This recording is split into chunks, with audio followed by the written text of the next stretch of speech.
blank, pale, emotionless face.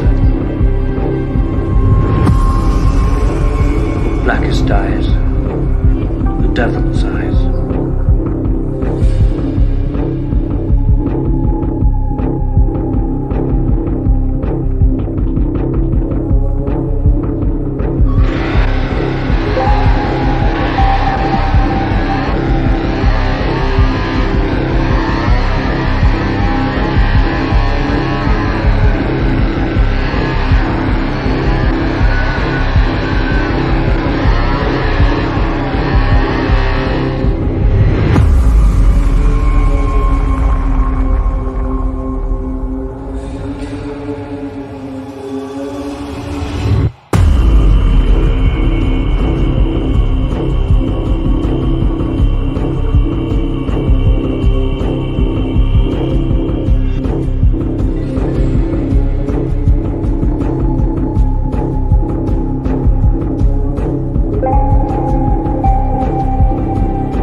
Such sights to show you.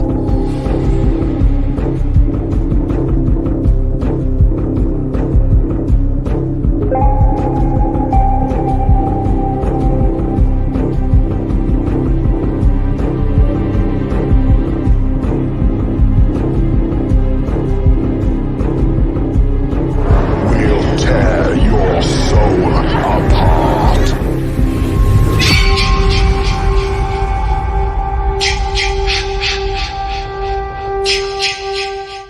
When you come in on Monday and you're not feeling real well, does anyone ever say to you, sounds like someone has a case of the Mondays? No. No, man. Shit, no, man. I believe you get your ass kicked saying something like that, man. Huh.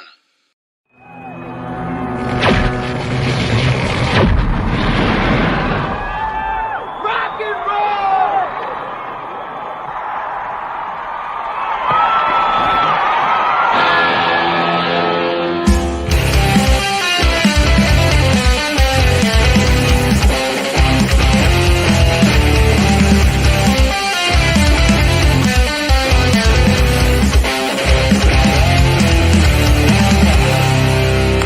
6 o'clock already, it was just in the middle of a dream. I was kissing Valentino by a crystal blue Italian stream. But I can't be late, cause then I guess I just won't get paid. These are the days when you wish your bed was already made. It's just another manic Monday. I wish it was Sunday, 'cause that's my fun day. I don't have to run day. It's just another manic Monday. I wish it was Sunday, 'cause that's my fun day. It's just another manic Monday.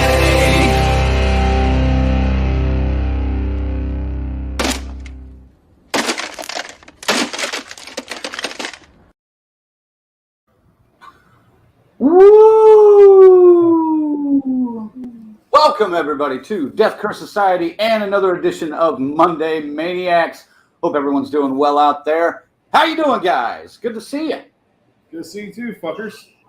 Yeah. It's Monday again. Just like that, it's Monday again. Yep. Later on, we are going to be reviewing the new greatest hits, Last House on the Left, and Children Shouldn't Play with Dead Things. So stay tuned. Do what? What? What Huh? the fuck are you talking about, man? Oh, I thought this weekend we went back to 1972. My bad. Okay. No. We're going to be reviewing the new hit Black Phone. So, yes, we're going to talk about that for a little bit. But Colonel, how was your week? It's been a week since I've really talked to you. It has been a week, hasn't it? Interesting week, I will say. Don't want to talk about what I want to talk about. So I'm just going to say it was interesting. Watched a couple horror movies. Not too thrilled with the way things seem to be going. I'll be vague. Fill in the fucking blanks, and here we are. I'm not a happy colonel right now. So. Not a happy colonel right now. Gotta adjust that. There we go. I think that's a little better. Look at this motherfucker sitting at the head of the table and shit. He's got That's right. Yes. That's right. From the news desk of Death Curse Society headquarters, I'm Red Crank, coming to you live. Yeah, Colonel. We can talk about that off the air later if you want to. I'm not going to get into it either, as much as I can avoid it. But Ziggy, how about you? How was your week? Yeah, it was laid back. It was busy and brisk because the pizzeria is closed now for 5 weeks, as everyone takes vacation from there. It's the perks of a mom and pop shop, man. The owner can blow the fuck out of here whenever the hell he wants, and that's what he does every July. And I'm thankful because, when you add 95, 100 degrees next to a 600-degree oven, it sucks, okay? Right. It fucking sucks. So, yeah, so we're, getting into some summer vacation stuff already. We've me and the kid went and did some miniature golf, some go-karting and stuff. We're into it. And then, yes, I'm starting to watch some movies. We're going to have to get into the sadness at some point around here with you people, man. I'm wondering, who's seen? I know the Colonel's down, and we did Colonel already talked about it. We covered it.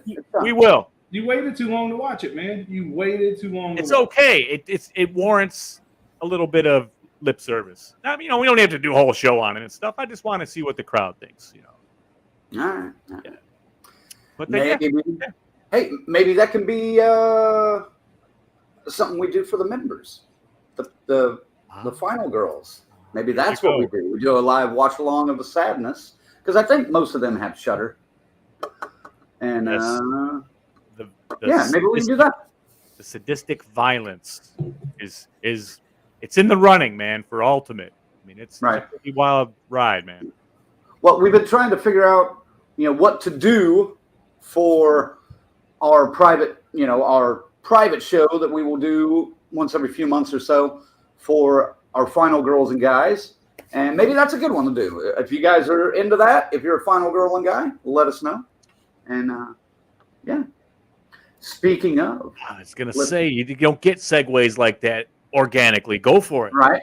Let's give a big old hefty, loving shout out to our members, our final girls and guys: Corey, Chris, Lorena, Christy, Luke, S. Michael, Patricia, Tanya, and Tyrone. And it moved on me. Dang it. Of course, our Crazy Ralphs, Angelo and Raymond, and our camp counselors, Stacy Lynn, Orlando, Kiara, and Dave. Fuck yeah. That's right. I got the good applause back for you this week. That's right. Big applause. That's right.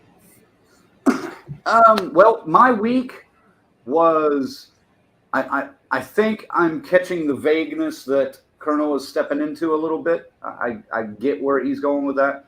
That fucking sucked.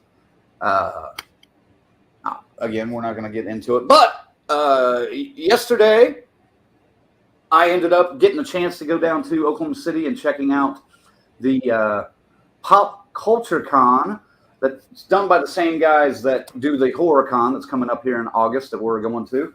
And I don't know if you guys have noticed, but I picked up a few new things. I actually created a whole new second set, and got that from up there. That Michael Behind Lori deal. Got this piece. This is getting ready to go to Horror Hound with me here in September to get signed by a shit ton of people. So that's why that's up for now. And then I finally found a frame for that oversized Tom Savini deal. His pictures are always just a little bit bigger. I don't know why. And then, a couple of things over there that I got, and some other stuff that I have not. Actually, the frame I bought for this one was broken, so I haven't gotten to put it in yet. But Nice. oh yeah, and I actually ordered something from another vendor, Shining related, that I'm going to pick up in August when we go back to the HorrorCon down there. So Where's that at, man? I mean, that's the same place that has the other one? yeah, in Remington Park in Oklahoma City. Oh, drop. A little slow there, Ziggy. Son of a bitch. Where is it? You looking for? Won't even boot up. It won't even boot up. Wow. So, What is Oklahoma going it's on? past, man. Just let it go. He'll say it again at least 3-4 times tonight. It won't load. Wow, won't fire. Okay.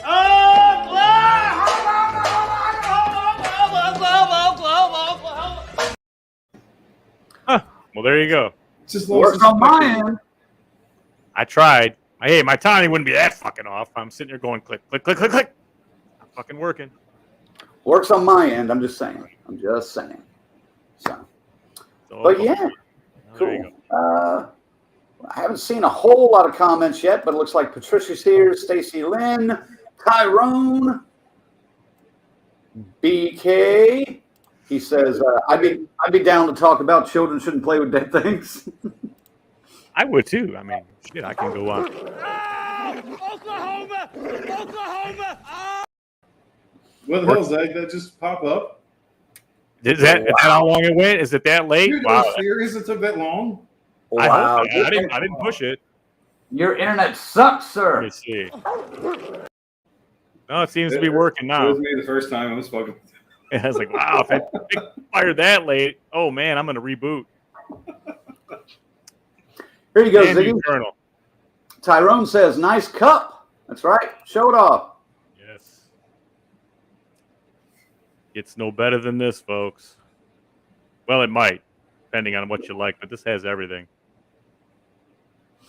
It's awfully nice. That is from, do you remember? Yes.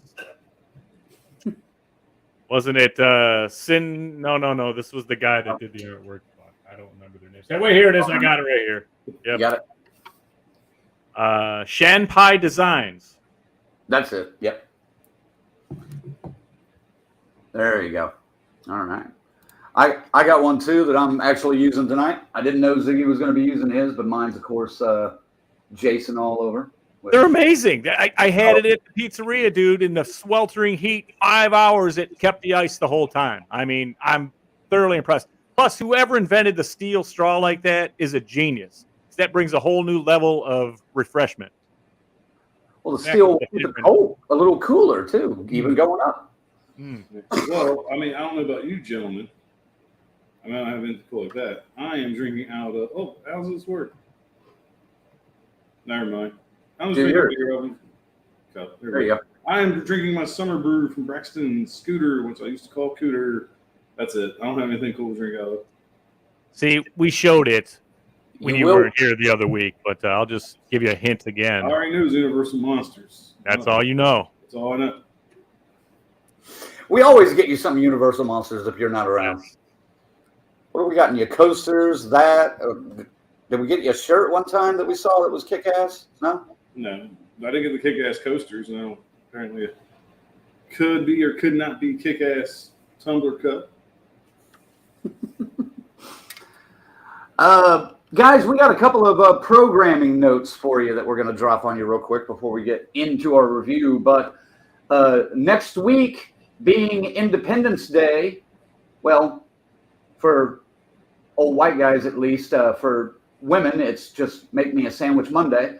But where's my drum? Where's my fucking drum roll on that? Come on. We said we weren't going to discuss it, and you did it. I'm kidding. No, I'm making jokes about it. I'm not being serious about it. Anyway, what that was what the 1972 thing was about anyway. Earlier, you knew that. I know. That's what I would have Anyway. hit the first time if it would have been up. Being Independence Day, we're going to take that Monday off. Hope you guys don't mind. Spend some time with your family. Enjoy the holiday. Enjoy some fireworks. Of course, these guys got some stuff to do with their kids, and we're just going to take that week off. And then on the 11th, we'll be back with another edition of Curse your luck. So if you want to be a part of that game, get us, start messaging us. In the prize pack. That is one of them. That's a small prize, but it's part of it. Yeah. I showed it. I got all the pictures right here. They're all sitting right here. Yeah. It's all good. So yeah. Next week we're off. So yeah. Happy Independence Day, folks. Yep. Let's have all fun right. Tonight. That's right. We got to have double the fun tonight just to make up for us being off for a week. This could be the last time these 10 fingers appear on this show. Yeah. Oh, wait. Colonel's already missing one. Yeah. Huh, of course it's that one. All right. Let's get into it. Oh, in theaters this weekend, Black Phone dropped. Written and directed by C. Robert Cargill, co-written by C. Robert Cargill and Scott Derrickson, directed by Scott Derrickson, and based on a Joe Hill short story. For those uninformed, Joe Hill is Stephen King's son. First impressions, Ziggy, what do you think of Black Phone? It takes place in 1978 and very much feels as such. Loved it for that. You know, it stays true to that. I mean, it's almost like they even shot it in an old 70s style of fucking, they got some filter on it or something.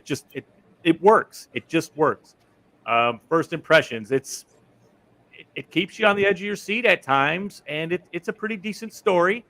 Not overly scary, but this is one of those movies that it touches on things and gives you a glimpse of something, but doesn't really explain it, and it doesn't need to. It's fine. You can just accept it as is and go forward with this. And, you know, a little bit of supernatural. I mean, you got the realism of a creep, a guy snatching kids off the street. And the ghosts and stuff, it's cool. It all works. It's nice. It's a nice, fresh kind of movie. If this is the kind of stuff he's going to be writing, all right, I want to see more and maybe get a little darker. But it was definitely entertaining and well worth.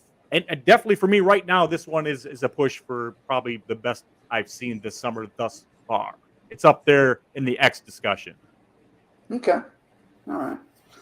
How about you, Colonel? First impressions of Black Phone.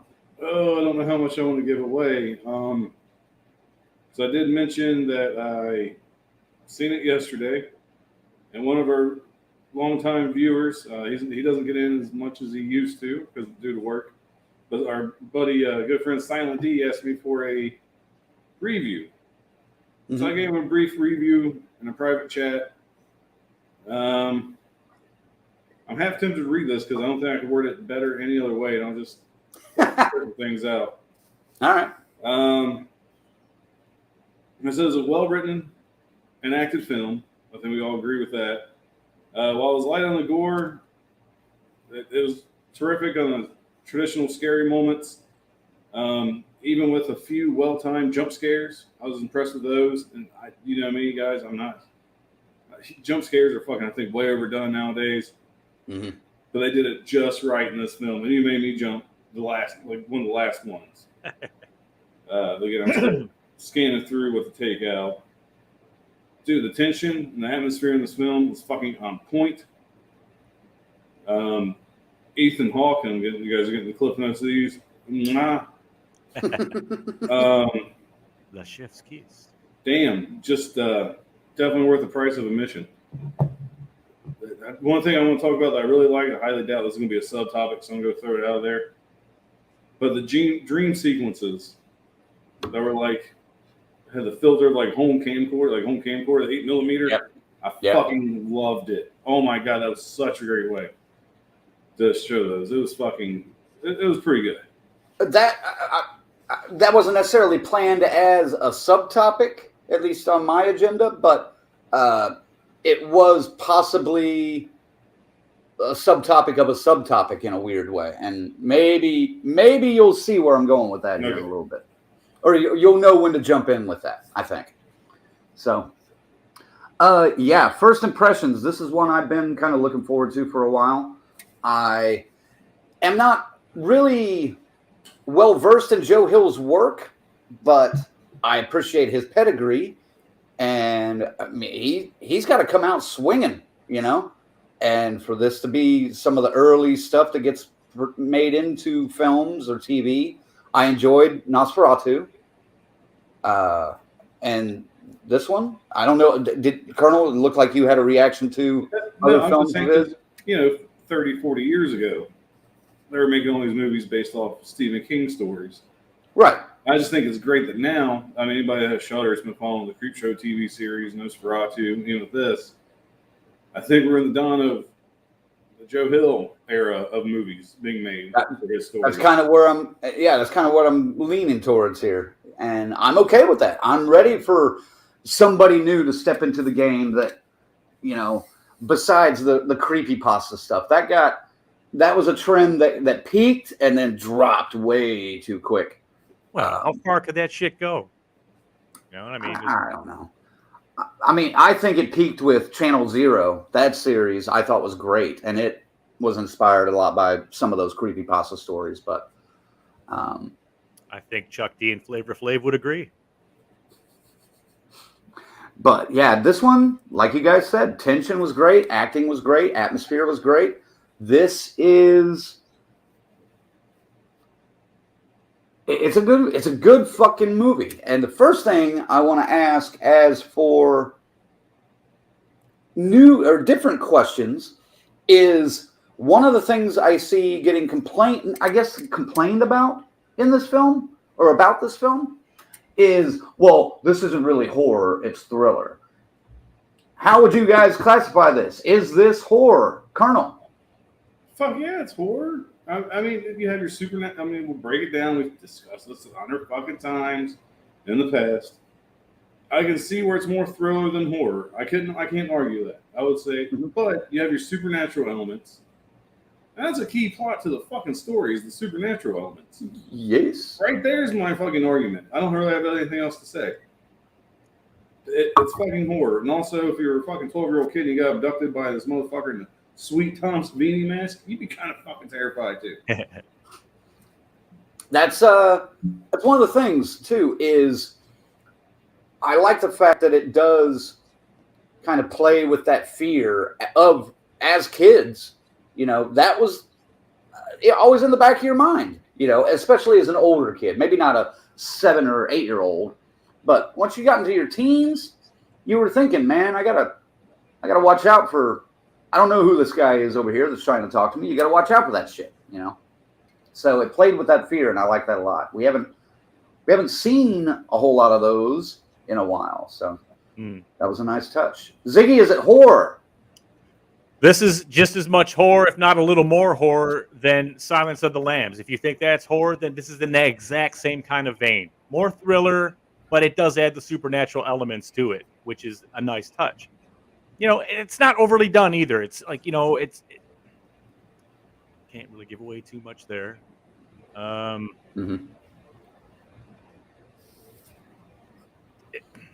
It's acted well. That's technical stuff.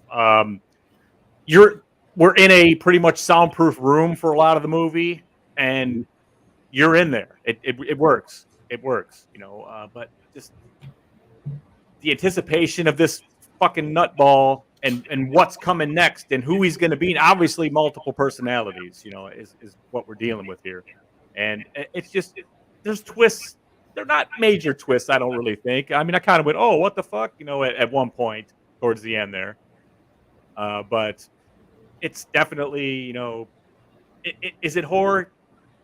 Just because of the reality of it. We've talked about reality and real life horror and stuff. This is fucking absolutely that, because this was, like Crank was saying, we both came through the 70s. This shit was real, man. This is how it went down. And they nailed it. I thought they nailed it. I mean, the shots of the baseball diamonds and the Little League games, dude, I did all that, man, all of it. So I was there. I went home with this. The arcade. The arcade. I mean, just they did a lot of research into how people were in the 70s with this. And I appreciate that.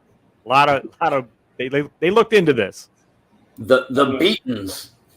Yeah, God. I don't know about you guys. Well, Crank, this is more for you than Zag. Man, did you picture Zigzag being the dude playing the fucking pinball machine? The lady was dressed and everything. I was like, that had to been fucking Ziggy. I know it. I had a jean jacket, man. I never wore headbands though. I never wore headbands. I had long hair and the frizzed out version. Yeah, the frizzed out long hair. You know what I mean? It was the not nice and straight like all those people had nice straight hair. If you were a dude, no, I had it. It took several years for the weight of itself to hold it down, and hot oil treatments and shit. So, yeah, there's pictures of me on Facebook with that exact hair that guy had. So, man, I bet Zigzag used more of your hair products that you ship through your warehouse than. Probably. I'll tell you, man, I don't miss those. And Crank, you were just there a couple of years ago, and it takes 45 minutes to dry your hair and comb it and everything when you wash it. And you know what I'm saying? Fuck all that. That sucks. I don't worry. I wash it and then I let it air dry. Other than that, I'm good to go. See, I had to do some shit because if I just let it air dry, it would have been standing up like I touched an electric fence. Now, I let mine air dry, but I can't tie it back in a ponytail while it's drying. Because then I'll have the flips. I'll have the Rachel from Friends cut. Oh, yes. It'll be out like that. So glorious. Let's just finish this debate at least. I'm sick of seeing this debate. Thrillers are horror. You fucking elitist. I'm sick of this fucking debate. It's the same bullshit every time a movie comes out that's not quite your, very specific niche. Fuck you. It's still horror. Okay. This has it though. This has reality and a pinch of fucking somebody on the other side doesn't like what's going on and is you know what I'm saying? So there's a lot going on here. There is a lot going on here. But I'm just tired of this bullshit about, it's not really horror. Well, who the fuck are you to say it's not horror? Right. That's just the internet, though, man. It doesn't matter what fandom it's for or anything. You got your elitist, fucking...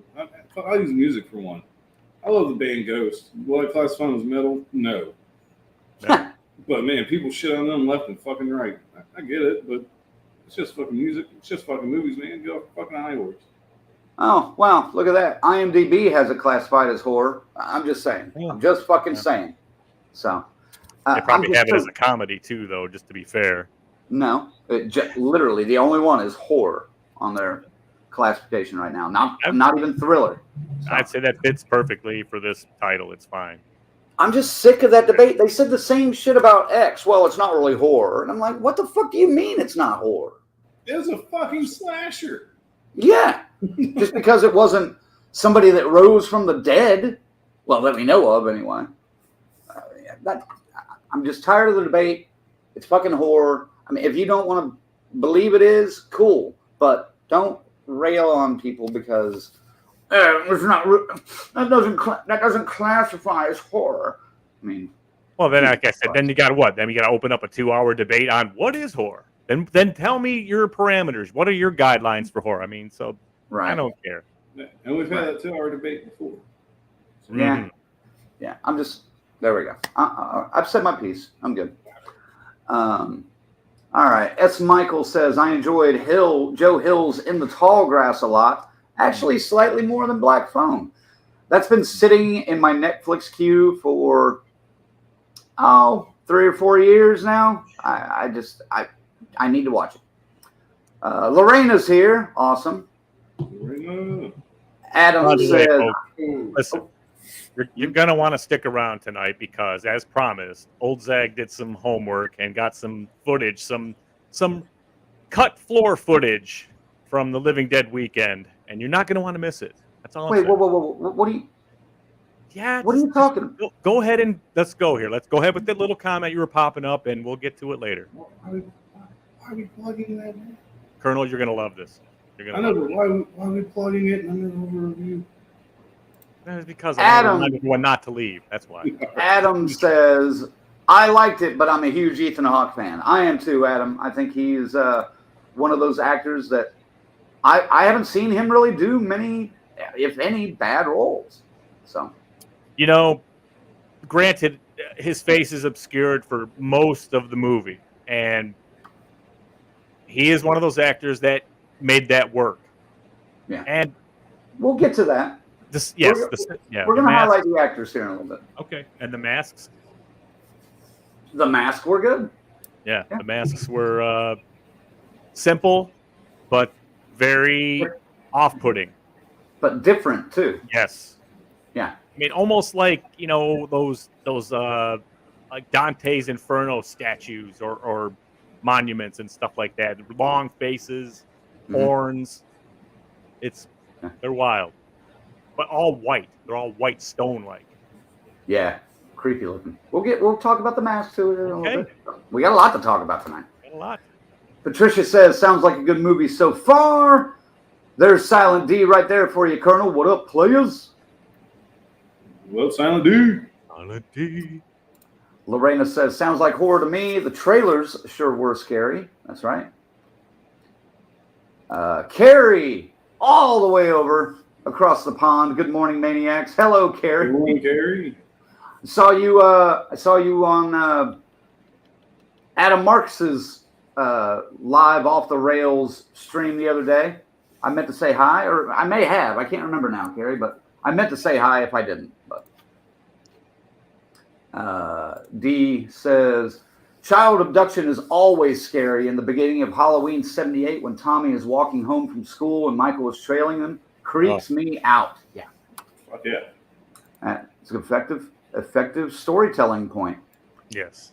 Hey, we were all feeling. I'm sitting right next to my 10-year-old watching it. I took him with me, and I kept looking over and kind of going, "Yep, this would be fucking torture. This would be madness." Now, let me ask you guys this, just to get off topic slightly for a second, since we did kind of cover it. Are your kids as terrified of child abduction as we were growing up, Ziggy? I'll start with you. No way, because it's not anything prevalent. I just said, "Hey, see, now you know. If anyone comes up and says, 'Hey, you want to see a magic trick? You want some candy?' You fucking go the other way and run." Because you took your son to see this with you, right? Yeah. And I'll tell you what, he's not really used to that kind of suspense and tension. He was curled up in a ball on his chair. I mean, he was talking to the screen. It was wonderful. He was into it, man. He was just, "Come on!" It gets to, there's a little cat and mouse going on in this movie, and right. it worked like spades on him, man. He was the whole formula. He got it, and it took him where it needed to. He's like, "Dad, I'm uncomfortable." I go, "Yeah, that's because it's working. This movie's working on you, bro. Just go for it. Right. It's gonna end. It's like a ride. Don't worry." What about you, Colonel? Not obviously not your little one, but yes and no. I think for me it's a little bit different. I know when I was a kid, we're doing don't talk to strangers, stay away from the vans, don't take candy, don't pet the puppies. But then again, when I was a kid, it was, all right, wake up in the morning in the summer, all right, go play outside, just make sure your home and street lights come on. Right. So we were out riding bikes, doing whatever the fuck we wanted all day. I mean, right. As to where now it's like my kids, I take them to the park, stay where I can see you. Don't lose my sight. I'm like the fucking hawk watching them run around on the playground. And if I don't see where you crazy, I got to find you again. But right. I think in their minds, it doesn't register. But then again, like I said, also have girls, and my oldest being 13. For me, I'm not worried about, I'm more worried about, like, say, taking someone, putting in, the fucking trade that's going on the black market. You know what I mean? Right. So to me, that's more of a bigger fear than some dude wearing a fucking demon mask. Just being honest. But I took her to see this as well, and she was into it. She wasn't as animated as a little Ziggy, but she was intent. Usually, I see her looking around, getting bored. None of this. She the whole time on the screen. She didn't go to the bathroom once. Usually, she goes 2 or 3 times. Oh wow! At the beginning, he was kind of fidgeting around, but then once shit got going, once the kid got snatched, that's when he locked in. At that point. Okay. I was just kind of curious how that age of kids were reacting to it, and if they were as afraid of that, because I remember it was drilled into our heads constantly, and that movie, what was it, Adam? when that movie Adam came out, that was it. You know. Yeah. I mean, it was like drilled into your head. Then it was just like this could happen at any time. You know? Stranger danger. That's right. All right, back to the comments. So, all right. Yeah. BK says, I remember the neighborhood kids afraid of a black van that snatched up kids after the streetlights went on. Yep. Okay, good. It's not just a me thing, I guess, or a us thing. S. Michael says, I don't see it as a mere thriller. It's not a slasher by any means, but it's definitely horror. The Sixth Sense was horror. Stir of Echoes, The Ring. It's in the same veins. Very good. All right. D says, in Maryland, we had the Legend of the Bunny Man, which we were afraid of as kids. Now that's a story I want to fucking hear, Silent D. Goddamn. Maybe not right now, but we're gonna talk about that at some point down the road. Patricia says, is it anything like Summer of '84? Not the same time period, but similar concept. No, Summer '84 being more of like the kids investigating it, right? I mean, I haven't seen this movie in a few years, but no, this is a lot darker than that. Right. I just remember I wasn't a big fan of Summer of '84. I got it, but it doesn't have the impact this one does. You know, and even this one, you know, I mean, it doesn't have that sledgehammer ending like Silence of the Lambs, but it's still cool. You know, it's decent. I could see. I thought this had a pretty damn powerful ending, really. Well, yeah. I mean, I'm saying, but overall, I mean, like, you know, in Silence of the Lambs, it's that whole thing with the lights out and the, you know what I mean? That shit was scarring. You know, I was like, what the fuck, man? And the flicking their hair and shit. Yeah. This, yes. I mean, when push comes to shove, you know, that's when this one, it has, I don't know. I kept waiting for a return, if you know what I mean, at some point. One of those. You know, I thought they were going to have one more jumper in there, but amen. It was good. I don't think so. Lorena says, I'm not going anywhere. My voice went bye-bye. Good. Glad you're sticking around. You can still type. I know a lot of women over the weekend that have been screaming their lungs out and have lost their voice. So I get it, Lorena. D says, I thought Sinister was a pretty damn effective abduction movie, too. Yeah. Done by the same guy, right? Either produced or directed by the same guy, I think. I know he did like Doctor Strange and what's the other one? He slipped my mind right off the bat. But S. Michael says, there was a double child murder in my neighborhood when I was a teenager. I view it as a turning point in my view of how unsafe the world is for children. For a lot of us, it was America's Most Wanted and Adam. Yeah, that's the movie I was talking about a little bit ago. Adam terrified the shit out of me when that came out. You know why? I've been in situations like that, just walking through the store and then, where's mom? Fuck, I don't know. In that movie, they left him at a Atari 2600 kiosk where you could play it. Yep. I stood at that fucking kiosk at my JCPenney's and did the same fucking thing. It could have happened just as easy. You know what I mean? Same age, just like that. Stood there for 45 minutes while they shopped with a group of other kids taking turns and stuff. Man. Right. Very scary. Lorena says, I know my first name, Steven. That was a big one. Strange case there. I don't know that one. I'll have to look that one up. And, Lorena also says, more from teaching than screaming, but I do appreciate that. Thank you. Carrie says, the Atlanta child murders. I do remember that case, sort of, but not to the extent that I remember the Adam thing. And Corey, what's up, sir? Says, sorry I'm late but watched all the little skits earlier from Living Dead Weekend. Great stuff, guys. Thanks for watching that, man. Yeah. Corey. Make sure you stick around for a little bit, okay? Please. If you haven't seen it, we did drop our sizzle reel, highlight reel from Living Dead Weekend. It's so dumb, but it's definitely worth a watch. Check it out on YouTube. We can't play it anywhere else because it will get yanked everywhere. because of music clearances and stuff. But wow.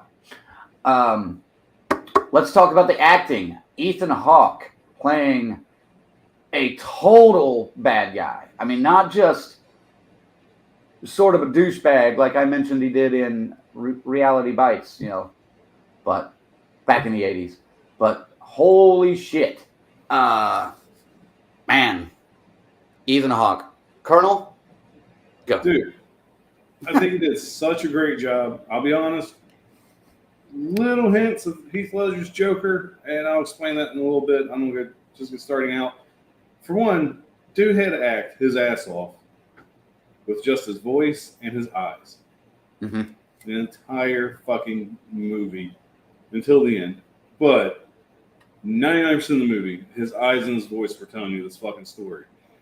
And the thing I was mentioning with Heath Ledger's Joker, where, his voice changed. That was kind of the same thing Ethan Hawke was doing. Like, he had like a real childish voice. Yeah. And then he got that rumble to it when he wanted to prove a point. Kind of like Heath Ledger did with the Joker in the Dark. I know, it's a horror show. I'm comparing Batman. No, but fine. That's the best comparison I could think of. It's just, man, he just got it to the point. Like, when he put that tone in his voice, I was like, fuck. Just watching the movie. Mm-hmm. It's just fucking fantastic, man. Fantastic. Complete fucking psycho. And even the moments that he did have the mask off were chilling. Yeah. The one at the end, which I don't want to necessarily go into, and even the one outside the van when he picks up Finn is just, you don't see a lot of it. It's kind of shielded, but the parts you do are just fucking chilling, man. It's just, his fucking very effective. eyes. His fucking eyes. Yeah. Just, damn. Well, and I think the fact that Ethan Hawke is such a respected actor and, well-known face, it plays really well with this. Ziggy, would you agree with that? I'm hard-pressed to find one bad performance top to bottom in this film. Right. I think everybody carried their weight, and Ethan Hawke clearly put time into each mask. Because they're very different, the personalities for every mask. And it's great. I mean, I just got done watching The Moon Knight not too long ago, so I kind of saw a darker Ethan Hawke, but that one's a more benevolent, peaceful Ethan Hawke, even though he's a bastard in it.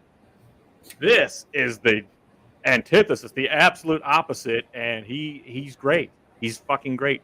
I was trying to think, who else would I like to see in this role? Like in under these masks. The only one I could really think of right off the bat was Willem Dafoe, probably because of the Spider-Man Green Goblin mask kind of stuff. But same kind of eyes that tell that story, that give the emotion. It's there, and you can see it all, and it's scary. He's fucking scary, man. Or, dude, I mean, I hate to kind of steal Colonel's thunder on this, but what about fucking Heath Ledger in this role? Yeah. If he was still around. Yeah, he could do it. 20-something years later now, that would be, or almost 20 years later, I guess. I don't remember when Dark Knight came out, but fuck, that would be amazing. But I'm happy he got to do it because he killed it. He knocked it out of the goddamn park, man. It's a hit. The kids, though, man. Mason Thames as Finn and Madeline McGraw as Gwen. I'm going to say this. Those kids stole the fucking show, especially Gwen with some of her dialogue and the fact that she was able to just nail the delivery. There were just a handful of lines that she had that were just like, oh, snap, and I enjoyed it so much. My son was sitting there going, like, he was all trying not to laugh. I'm like, just go ahead, dude. Enjoy it, man. You're all right. Just don't say that around me. Don't say that in front of your mom. That's all. Yeah. Colonel, would you agree about the kids? Were they on point as well? Oh, fuck yeah. I mean, especially the Gwen character, man. Like you said, it steals some of your thunder a little bit. Dude, the scene where she's in the principal's office, fucking gold. That's what I'm getting at right there. I was like, Jesus baby. Christ. This kid's fucking awesome. It was the fart knocker line that really set him off, where he was laughing his balls off. Dude, like I said, literally, there's only one kid in this movie that I thought the performance was a little weak, and that was the Robin. Yeah, the tough kid. The tough kid. Yeah, I thought his was a little weak, but it still wasn't bad. I've seen I thought he worse, and I thought he was playing it that way. I'll tell you what, when he came in and laid it down on the bullies, I was like, "Yep, I like that. I like him." I thought that was good. I thought he nailed that part of it anyway. But I don't know. I just had a hard time believing him as a tough guy. That shows you that. It's not. He didn't do a terrible job. He didn't even do a bad job. He did a good job. That's where the other kids did a great job. So it's okay. kind of, That's fair. Fair enough. I can buy that for $1.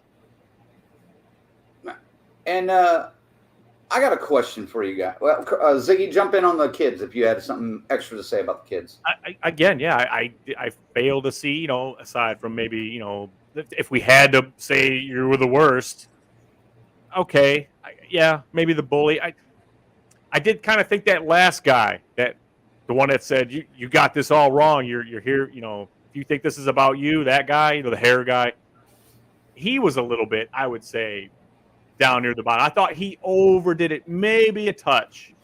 That was my one take out of it. But I can see where you think the anti-bully was a little stiff.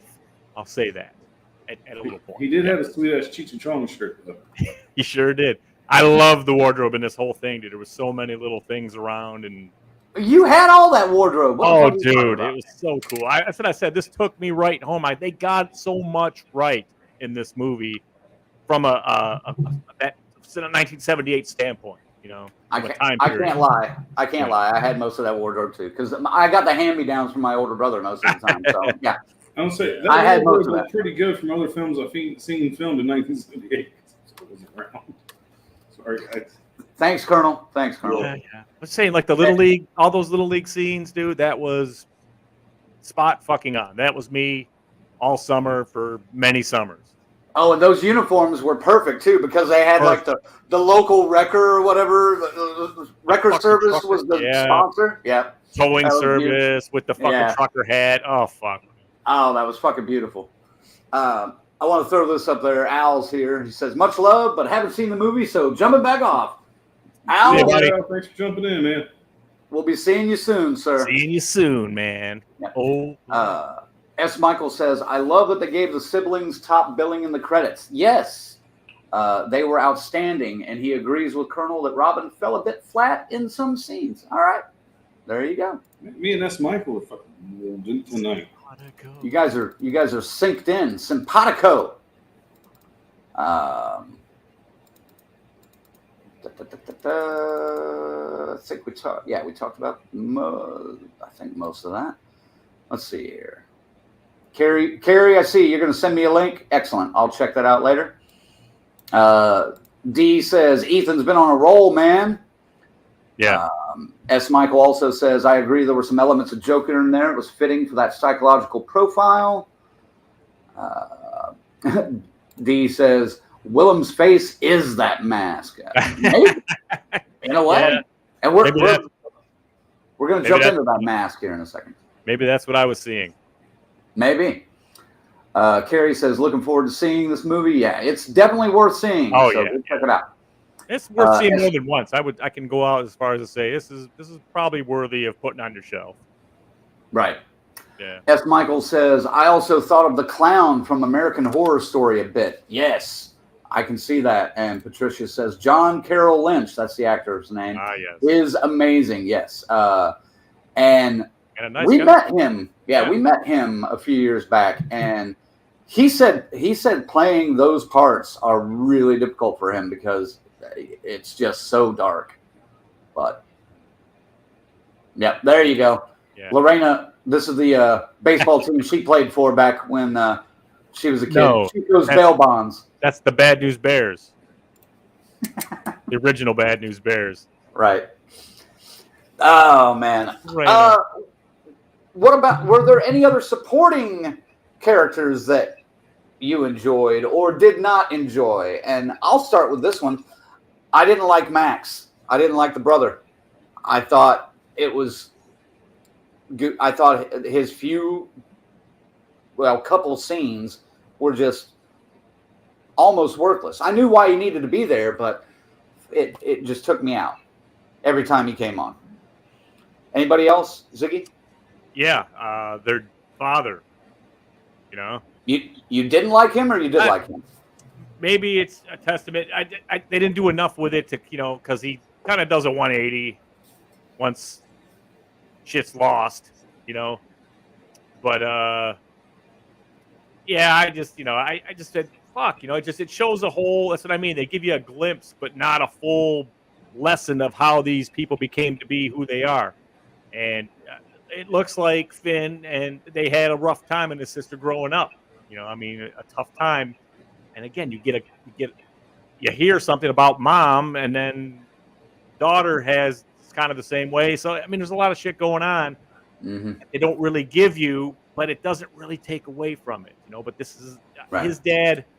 He's an easily dislikable character, and maybe that I guess he acted it well, but I think he's supposed to be unlikable. Yes, I get it. I understand, but I'm not criticizing his acting. I'm just, you're asking. Oh, you mean like support characters that Yeah. Were they shitty? Then no. Then there's nobody. Or did any other support characters stand out to you as good? Like I said, that guy stood out as the biggest douche for a while, and then but and then he recovers, and the father comes through. That always seems to in the right people when they do have some kind of a heart. So yeah, we'll see. We'll see. I'm not buying it. Colonel, what about you?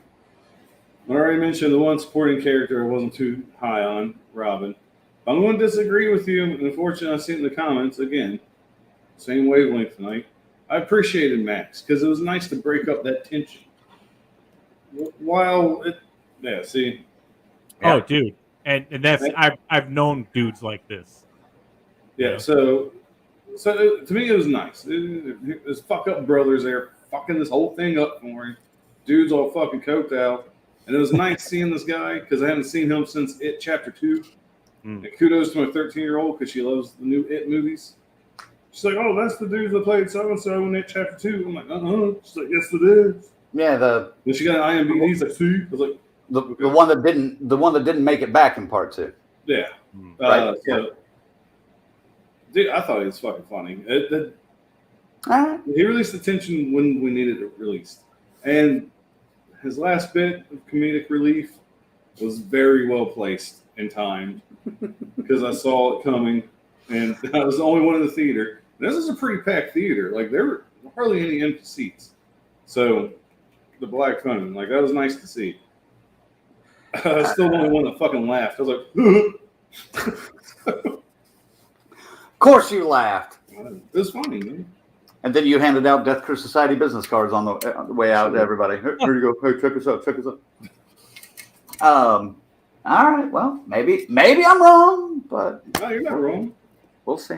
Yeah, I thought he was good, and that kind of helped explain how that shit was covered up for so long. Right.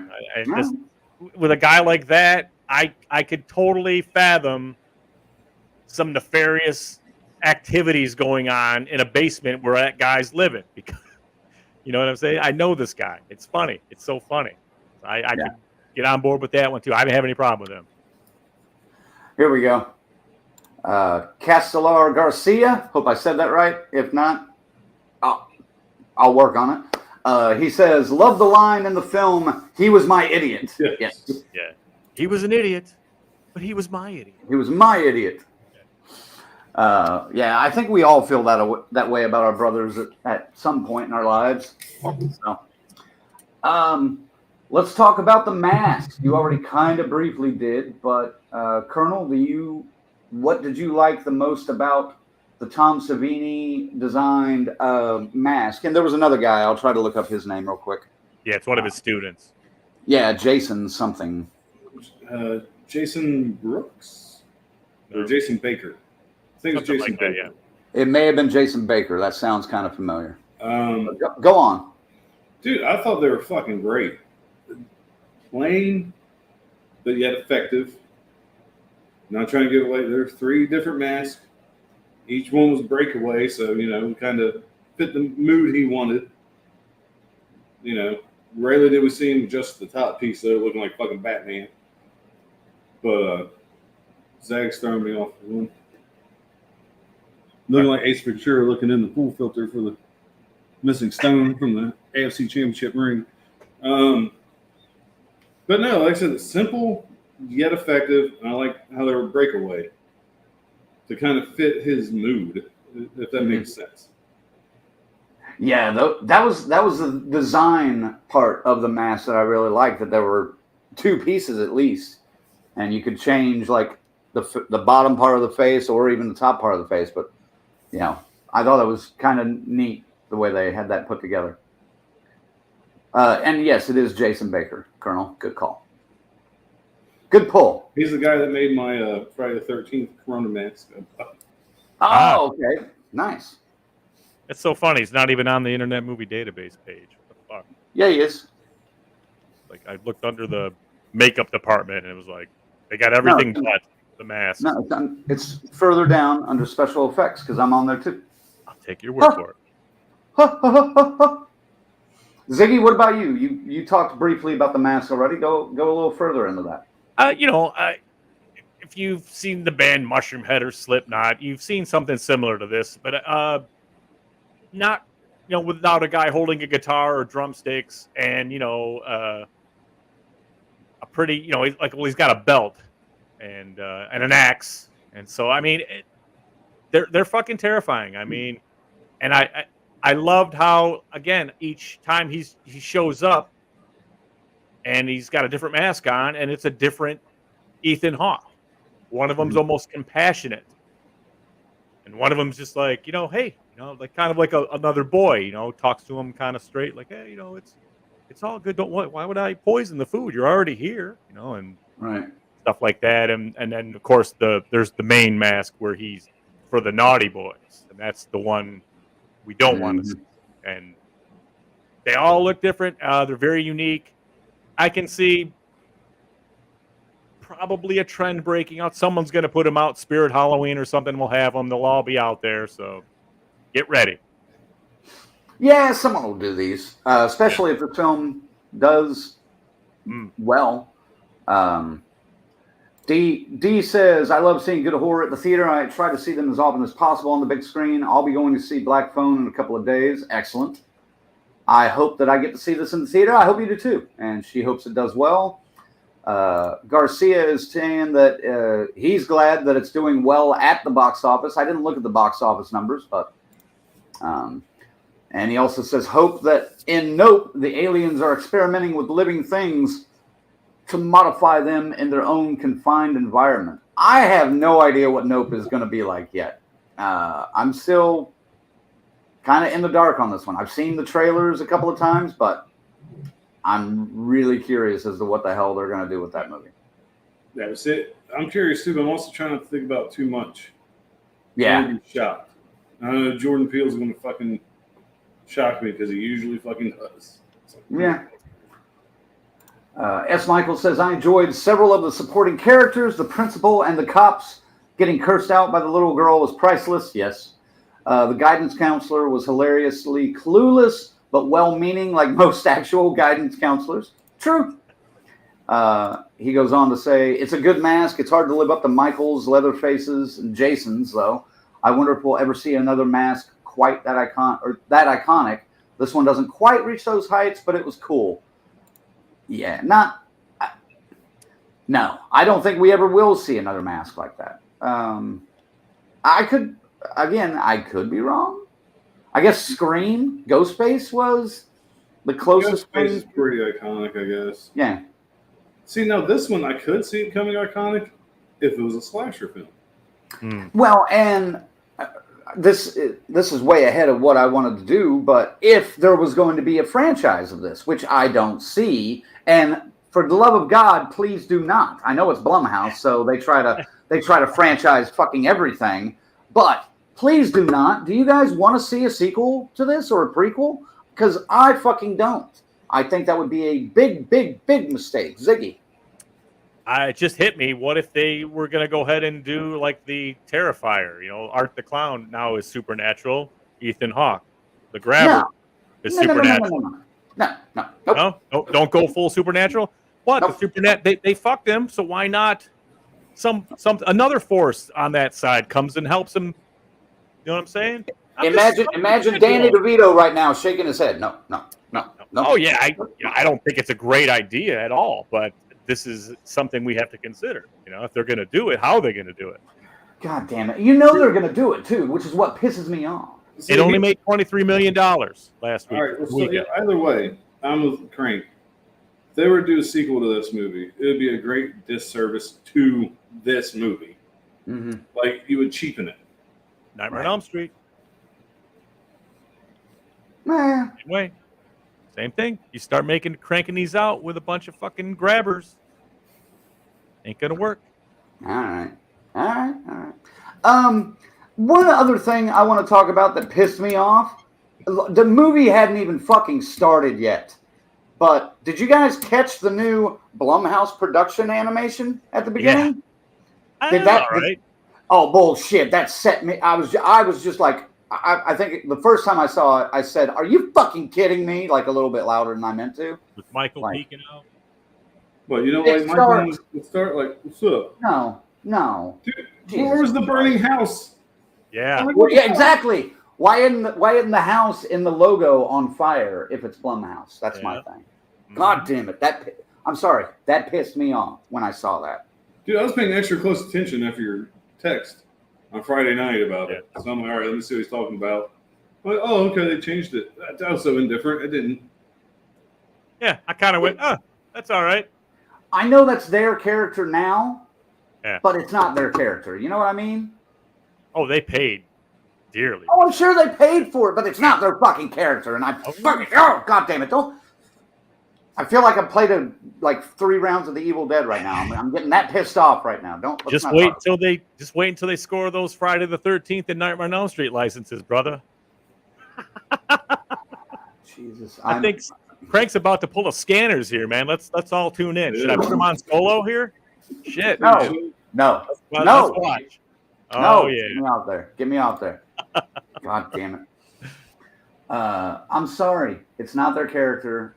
Although they paid for it, that just irritates me. Anyway, that's a very small, insignificant part of the thing. Let me say something. Let me ask you guys something that may be somewhat controversial or irritating. I don't know when Joe Hill wrote this short story in his career. If any of you guys, viewers, may know, please fill me in. But this reeked to me of having at least had one good rewrite or a good polish, or let's just say a lot of heavy-handed Stephen King assistance on this. I don't think this was all just Joe Hill. This movie reeks of Stephen King's back catalog. Did you sense that at all, or what did you think, Colonel? Dude, I'll be honest with you. I mean, I paid enough attention to the movie, but again, I didn't see it twice like you, or today, like Zach. I saw it yesterday. I just saw it as a Joe Hill movie. Like, I didn't pick up on Stephen King vibes, and if I really sat down and thought about that the second time I'm watching this, I'm sure I could pick Stephen King elements from it. But it's his fucking dad. So, I mean, they're going to have similarities. I understand that, but I mean, the kids are the heroes. One of the kids kind of got not necessarily supernatural, but like some kind of psychic ability. Yeah, some kind of shining, some kind of psychic ability. The flashback scenes that Ziggy was intimating to earlier, the dream sequences. That's all straight from Stephen King's other stories. Correction, error time. It was me who's talking about the dream sequences. Right. Okay, you. Okay. Get your shit together. Okay, whoever, but dude, Dean I know Koontz you're not a big Stephen King fan Dean either. Koontz did the same kind of shit, man. It's I don't think I don't know exactly when he wrote this, but I did not like Colonel. I did not feel any. Oh, this is straight from Stephen King. Never once. I felt like I was looking at something pretty fresh. Honestly, the take. Let me see if anybody. No one's commented yet. I just want to know how much you charge Stephen King to live in your head, man. Maybe that's it, but but holy shit, this felt like a Stephen King story adapted by Joe Hill. I'm not trying to take anything away from Joe Hill. He's a good writer. When I watched Nosferatu, I thought that was a fairly original story. It didn't have all these Stephen King-esque elements, although it I guess it did, but it didn't, if that makes sense. I mean, obviously it was horror, but this one had so much, you've got all of it going on.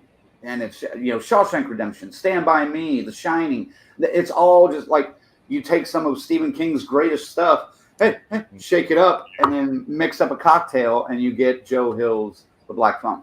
That's what it felt like to me. Misery. Yeah, I can see it. I can see it, but I still, again, I had to see it twice. I saw it once earlier today, and but having seen every Stephen King movie that's ever been made, sure, similarities, coincidence, maybe, but influence for sure. But did he actually influence for sure? Yeah, did he actually help steer this? I don't think so. I don't know. It'll be interesting to find out, though. Do some digging. I don't know, but it felt way more like a Stephen King movie than it did a Joe Hill movie. I'll leave it at that.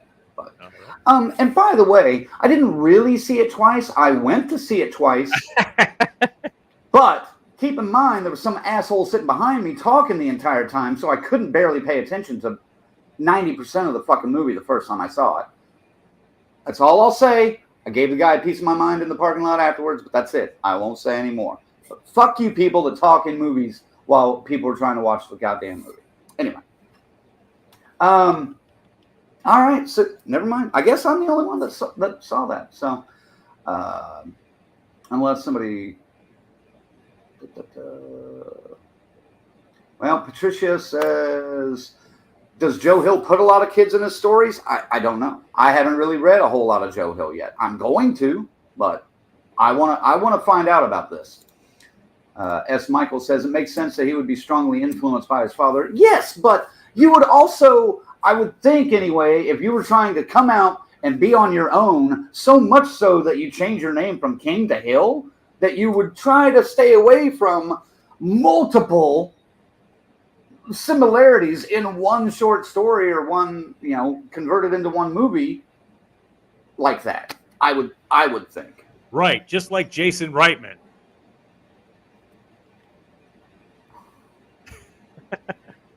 I'm just saying, man. I hear what you're saying, and I can't really fully disagree with you but I just think everything's been done already. This is a particular, like when I mentioned the cat and mousing, that could directly connect me to Misery that same way. You know what I mean? It kind of works out the same way. You know what I mean? It's mouse turns on cat. There we go. S. Michael at least agrees with me on this point. He said, I made the comment, yes, we own Michael Myers now when I saw it. Fuck it, I would use it if I had it. So if I pay that much money for it? Shit, yeah. You kidding me? Have fucking Michael Myers underoos out on that market. Are you kidding me? Jesus Christ. What the hell? Okay. There was one more that I saw. Oh, wait a minute. BK, fuck you. I need to check the Stephen King fella out. Go fuck yourself. That's fine. Here we go. S. Michael says, but if we're being honest, what modern horror writing hasn't been influenced by Stephen King? Fair enough. In the Tall Grass has many familiar elements as well, but Stephen King was influenced by Bradbury, Bloch, Lovecraft, Shirley Jackson, Poe, etc. Nothing new under the sun. Everything's been done before. Maybe not, but this just felt egregious. All right. Silent D says, I don't even want to hear a fucking whisper when I'm watching a movie. Exactly. Oh, man. All right. So, damn it, I lost my topic. My rant took me away. You guys think of a way to go. Colonel, you had somewhere you wanted to go with something. I think we pretty much touched on it all, other than the dream sequences of, like, you know, the 8mm homemade camera shit. Like, yeah, that was okay. That kind of comes from my Stephen King break off, is because, you know, those dream sequences just remind me of the way. Thank you, S. Michael. Yes, we'll get into that. That reminds me of the way that some of this was pulled from other Stephen King stories. Stand By Me, especially with that one. So, or the Bond. Remember Joe Hill didn't one of the, you know, key photographer or anything like that. He didn't. I know. Say we have to film it this way, or this has to happen this way. I know. It just, like I said, it felt more like a Stephen King project than a Joe Hill project to me. But I need to be more well versed on Joe Hill before I get into that much further. So, S. Michael brings up an interesting point. The child abuse was hard for me to watch. Yeah. And I've heard that complaint from a couple other people online. Colonel, did that get to you, or was that a rough moment to watch, or was that okay? Man, that was a fucking Tuesday night in my house growing up. No, I'm just fucking with you. It wasn't like anything like that. It was pretty hard to watch. Because like I didn't grow up in an environment where that ever happened like that. You know what I mean?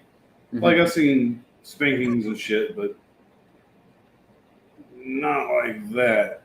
Especially from, you know, like my mother or anything like that. Fuck no, you didn't see anything like that. But then again, I mean, that's how things were in 1978. I mean, yeah. I mean, hell, teachers were still allowed to bust kids' ass in school then. I got my ass beat by teachers more than I did in my parents, at that age. We had a fucking math teacher in my junior high had a goalie stick shaved off where the blade went down, so it just went the handle into the fat part where you do the blocking. Mm-hmm. Drilled holes in that fucking thing. Called it Lewis because it was a Louisville slugger stick. Dude, that guy was a sadistic bastard. I mean, he whacked the shit out of you, you know, and it was like, man, he'd lean into you, and he was a little portly little fella. So he had some swing, you know? Yeah. Fuck. Fuck all that, man. That's but the 70s, that abuse scene, it just made me, I'm going like, well, what the fuck? Okay, here we got a guy who obviously hates his fucking job. His wife killed herself. You know, spoiler alert, I guess it leads him into he's a hardcore number one alcoholic, and the kids have learned when to avoid any area he might be in and when to, you know, not say a fucking peep because this guy gets set off. So I mean, right. He's not it's hard to get behind the guy. Even when he was happy to see the reunion with his kids, it was kind of like, yeah, fuck off. You're beating the fuck out of him 3 days ago. What the fuck are you talking about? Even his kids were kind of like, fuck off. Right. You know, like I said, I'm not condoning the behavior, and I don't think any kid should be treated that way. No. I'm not trying to normalize it. Like I said, it was hard to watch, but also in the time period. I'm going to beat it out of you. Yeah, that whole thing. You're right. I mean, and you weren't even there, and you know about it. It really was. There was a hard. They called it being a disciplinarian, I guess. Mm-hmm. That made it okay. I mean, but I was never beaten like that. You know, I mean, we got a couple of whacks with the belt over the years, but nothing to that degree. Fuck. I only remember getting maybe 2 that were almost to that extent, but I had let's just say I went overboard I'm not saying I deserved them, but I went overboard to get those. We'll put it that way. Did it make it? You deserve them, but you earned them, pretty much. I earned them, yes, but I didn't deserve them. I worked hard for them beatings. No, but no, I like I said, I can only remember. I definitely remember one and maybe two that was like in that realm. But again, like Colonel said, that was kind of the time. It wasn't shocking to be in a store and see a kid misbehave, and that belt would come off like quicker. You'd hear the belt whipping through the loops, and you'd be like, "Get me the fuck out of here," And you'd see it in the middle of the aisle at Kmart. I shouldn't laugh, but I was really young. I was probably 8 or 9 at a Kmart or whatever it was, one of these department stores. And this girl was acting. She wanted a doll or something, and she wasn't getting it, so she just started screaming. Her mom got a hold of her by the hair and just went like a joystick, man. And this chick was just like a rag doll, man. I was like, oh my God, you could. In this day and age, they would have slapped the cuffs on this woman and dragged her ass away, CPS, the whole thing. Oh, yeah. It was stunning, because it was a violent act, over this not getting this toy, I think part of what made the abuse in this movie so much more difficult to watch too was it was father on daughter. So rather than just father on son, you're used to seeing it on the same, members of the same sex. But you don't see girls get a beating like that very often in movies. Well, then especially because it's, she's practicing having the same visions her mother had. He's trying to beat it the fuck out of her, and it's it's so ridiculous. The ferocity over the matter. But that's part of the horror, man. Right. There we go. And Lorena says, where was it? Joe Hill. Hill was his middle name. Hillstrom is his middle name. Yes. And then you said, or Hill something, I think. Hillstrom is his middle name, Lorena, for future reference. There you go. Patricia says, I went to Catholic school. I got smacked on the hand with a ruler for writing at a slant. Yeah. Go figure. BK says, who was the teacher? Ziggy, we went to the same junior high. Mr. Harmon. You remember his name? I'm outing you, Mr. Harmon, you sick fuck. You sick fuck you? You fucking kid-beating bastard, you. No, it was always funny, honestly. I only got one good one. You know what I did? I took the ballpoint pen that has the little marble on the back so you'd heat it up to get the ink flowing. But if you stepped on a paper and just kept going in a circle with that ball that on the back of it, you could burn the shit out of somebody, like welt them with a burn, like this had a metal ball bearing on it. He watched me do this to the guy sitting next to me, and that's what caused me to get my Lewis slap. So there you go. I guess I deserved it too. I'll admit it, but I watched him smack some kids. Like, oh my God, man, really for that? Because they were laughing and stuff, at different things. Oh, dude, I used to like I said, I used to get so many beatings from the principal in school, especially elementary school and even middle school. I got to the point where I would sneak into their office and steal the fucking paddle off the wall and then throw it away. And that way everyone's safe for like 2 weeks because now he's got to go and find another one and drill the holes in it and all that shit. So for 2 weeks, everyone's running around like, oh, yeah, freedom, baby, freedom. And then he'd get the new one and he'd like be standing in the hallway with it when we get to school that next morning. He'd be like, I know who stole this, Crank, you motherfucker. He didn't say motherfucker, but you know what I mean. This guy looked like Ned Flanders without the glasses. Big old red mustache and wavy hair and stuff,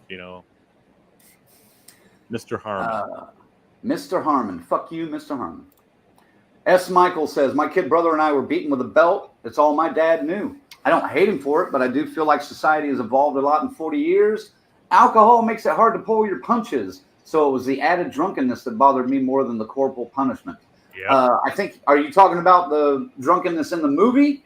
Because that definitely enraged him more, I think, and added That's to good that. vodka, man. He made a point to let her know. Yeah, don't waste some good vodka. I don't know if that was good vodka. I didn't see a label. So Hoping she was gonna wrap him upside the head with that fucking. oh no shit. Let me tell you, this bottom shelf. Huh.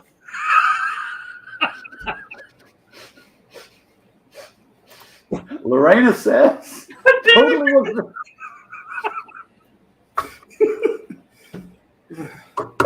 We can't do the inside jokes right now.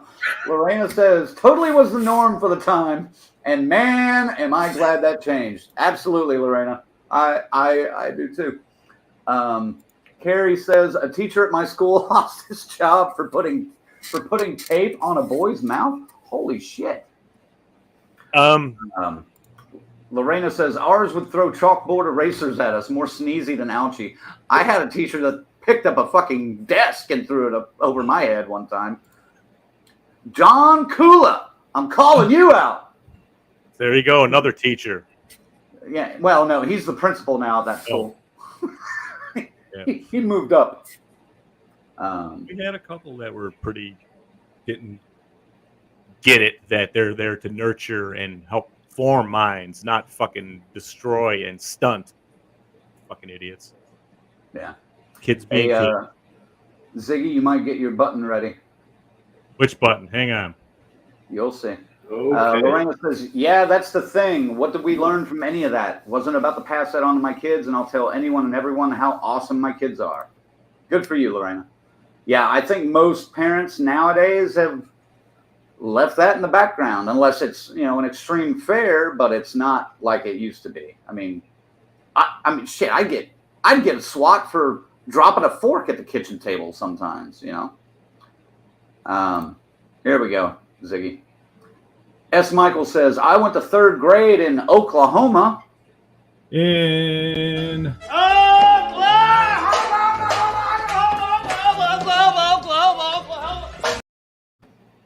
thought that's what you meant.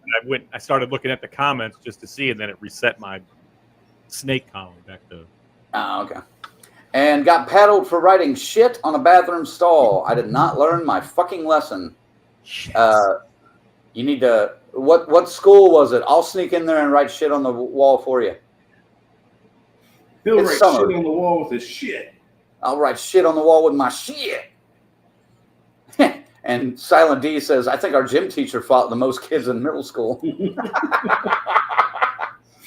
Fuck that. Our gym teacher in junior high was the big wrestling coach. He was like a barrel shape with giant arms, and he loved smart mouth kids because he just grab you and put you in a fucking Kurt Angle ankle lock or something, dude. Get you squealing like a pig. Mr. Nakowski. He was funny, though. I didn't have a problem with him. He never fucked with me. Wow, we're reminiscing on sadistic teachers. This is crazy, man. How this spin off of the fucking black phone. Well, I'm going to jump in on this conversation while I can. It has nothing to do with getting beat by a teacher because that shit wasn't happening when I was in school. Right. But I remember our PE teacher in 9th grade. His name was Mr. Gander. He liked to play the guitar. That's how he talks. So that's all I got to say. I had to jump in somewhere. That's all I got. Ladies and gentlemen, that was the Colonel. The Colonel. It was. S. Michael says, Inola Elementary, home of donkey basketball and cakewalks. Yeah. Yeah, never mind. I'm not going to Inola. They have a boxing team? So they throw donkey punches? No. I'm not going to Inola. Never mind. They actually did the donkey basketball, and the highlight anytime they did it was when the donkey would shit on the floor. Lovely. Lovely. The scores would literally be like 3-2, when you get 2 points a basket. Just donkeys not caring about people going, come on, giddy up. All right. What else is there that we do we want to talk about the music? Because I thought the music was great, but that's a short topic. It's a short topic. I mean, it's perfectly, it fits. It's great. And then there's a couple of good 70s 8 tracks added in there too that fit pretty good and make you go, oh yeah, that's a good one. Yeah. It takes you right back to it, man. pretty much, I think Free Ride must be like one of the cheapest songs to get for a film. Because I swear to God, it's in every 70s film. Yeah. It was, hey, that was a monstrous hit back then, so I mean, why not? Yeah. But Colonel? No, there's not much I can add. I thought the score was great. I thought the soundtrack was good when you actually had legit real songs, or at least published radio songs. It was good. It's fitting. Like I said, there's not much to. I wasn't groundbreaking, but it worked. All right. Corey says, now I want to rock out to the Alice Cooper theme song from Class of '84. Oh, dude, that's so sick. I just watched that last night. I put it on the free on-demand movies. Like, I need something that's going to knock me out quick. When does a dream become a nightmare? Yes. Dude, that's so awesome. S. Michael says, Edgar Winter's great-great-grandchildren will be getting a free ride for damn sure if they keep using that fucking song. Yep. Lorena says, we did some dumb shit in the 80s. Donkey basketball and powder puff football. This is when the men dressed like the cheerleaders and the women dressed like the players, right? Yep. Oh, yes. Did you ever dress as a cheerleader there, Ziggy? No. But funny story. In the 80s, I might have been a senior. I might have been out of school already. This might have been like 1991, actually. And my sister was still in high school. She was the captain of the cheerleading squad and all that. So she was involved with that shit. Mm-hmm. Well, here comes like my brother and his buddy are sitting there, and they're on a hit of LSD. Okay, they took some acid. They're freaking out. Here comes 8 guys to my porch, decked out in the full cheerleading garbs, the full run, and just walked right in the house. Like, where's Carrie at? And my brother just stands forward. What the fuck? And almost a massive brawl out on the front lawn with these guys and shit, man. It was, but of all the things you would want to see when you're tripping out, it's not a bunch of football players dressed like cheerleaders, man. Let me tell you. Yeah, it'll be in the book, man. One day there will be a book. There's just too much not to tell. That's funny. Yeah. Well, let's score this film then, unless Colonel has a high story, school Colonel? Football cheerleader drag story you got. Powerpuff game, team football, whatever. One of the things. Sorry. All right. Let's score the movie then. Colonel, score of 0 to 10. How would you rank Black Phone? Oh, you motherfucker. You're going to go first. Sorry. Like I said, I really enjoyed the movie. Again, atmosphere, tension, acting, soundtrack, everything was on point.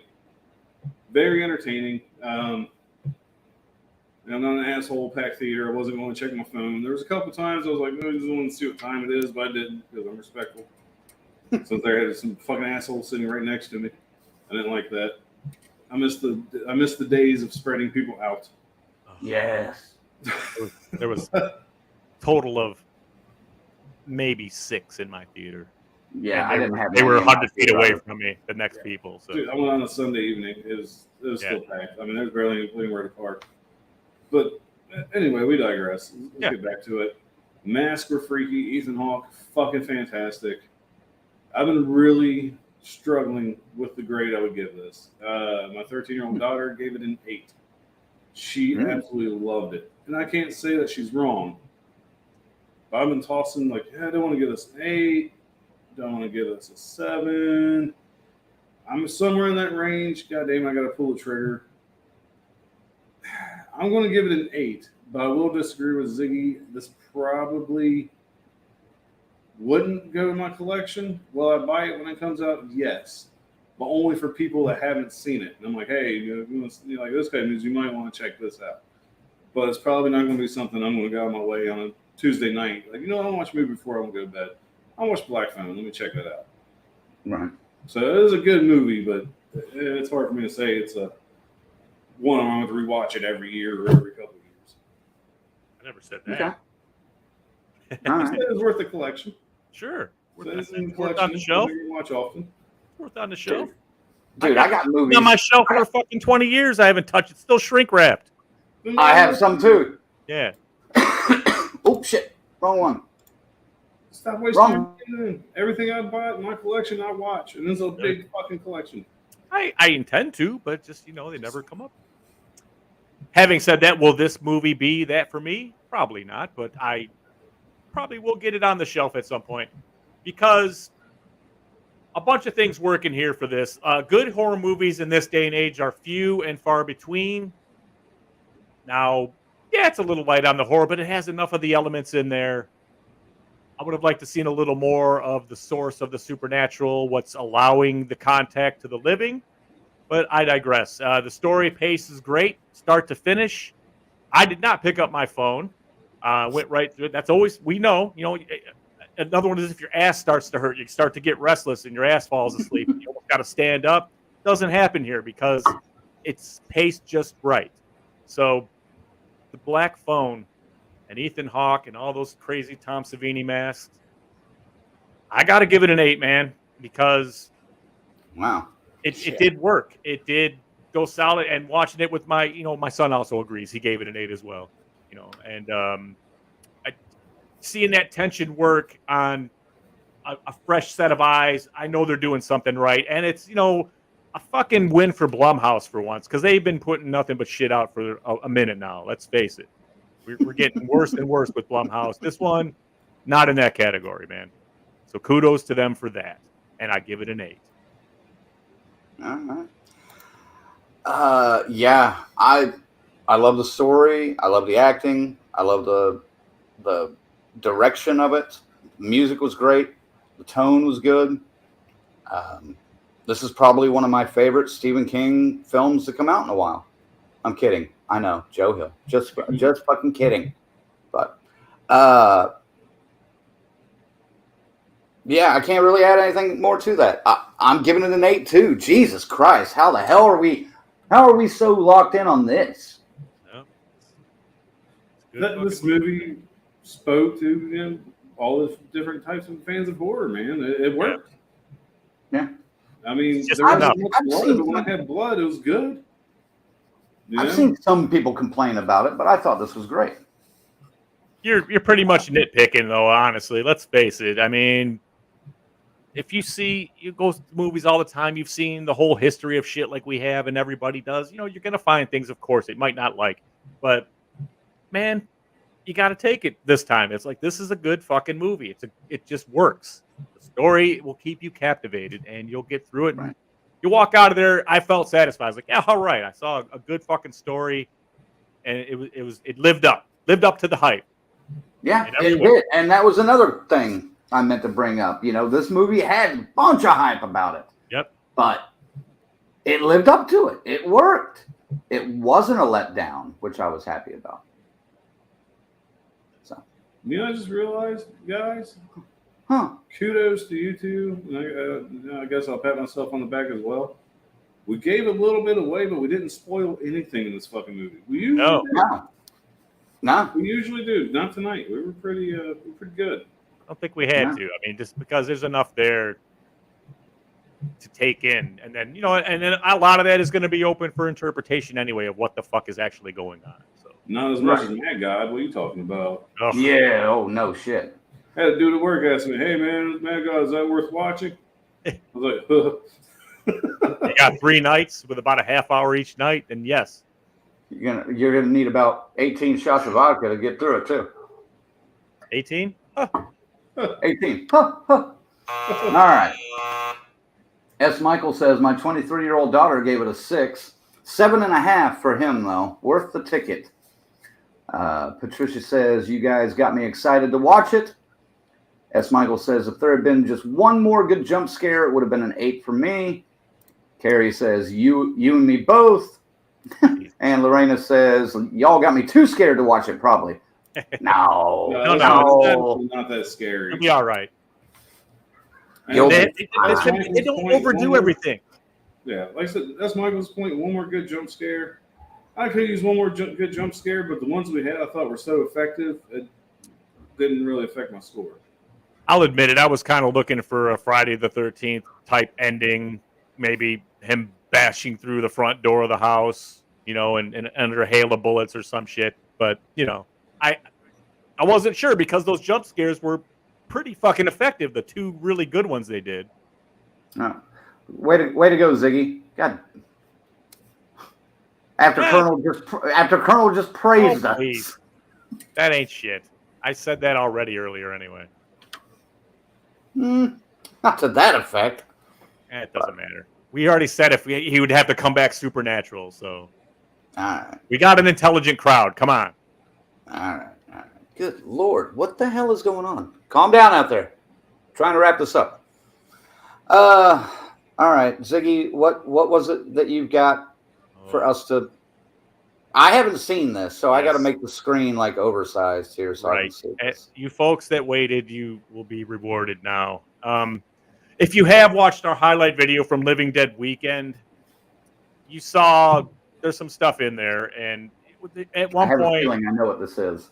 Yes, Crank and I get into, we couldn't do the poker challenge, we couldn't do the t-shirt challenge, so we found another way to challenge ourselves and to get a winner of the con, and this is, it was the slam ball, where you get into the whole plastic thing. You saw it if you watched it, and we slam each other, try to knock each other over. Well, it worked out really good in the video, but there were some outtakes here, and then as I was assembling this, it hit me like a bolt of lightning. So I'm going to give you what came out of my head just today, and I almost pissed myself, so hopefully it has the same effect on you. So please enjoy the outtakes from Living Dead Weekend Slam Ball.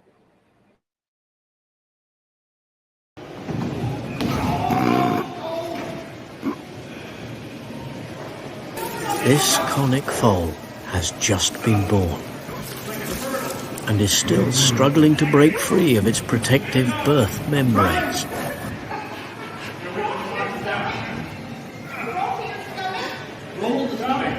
Within a few minutes, he's ready to stand up.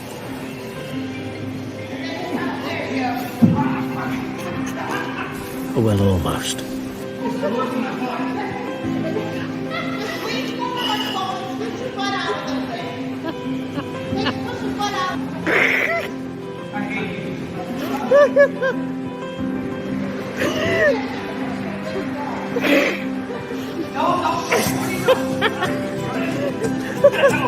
I don't win that way. All right. No, I have no balance whatsoever.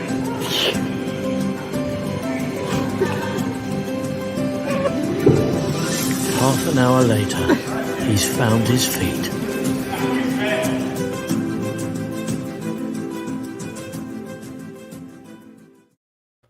All right, the best part of that is that half an hour later, he's found his feet. Yes. So good, man. And I... God damn it, you assured me that would never see the light of day. Well, it was just so good coming together. I started looking at it, and then when I found that voiceover shit, I went, oh, fuck. This is all coming together. And just by contrast, just so I can show you, this is how you stand up in a slam ball. Hold okay? on. What?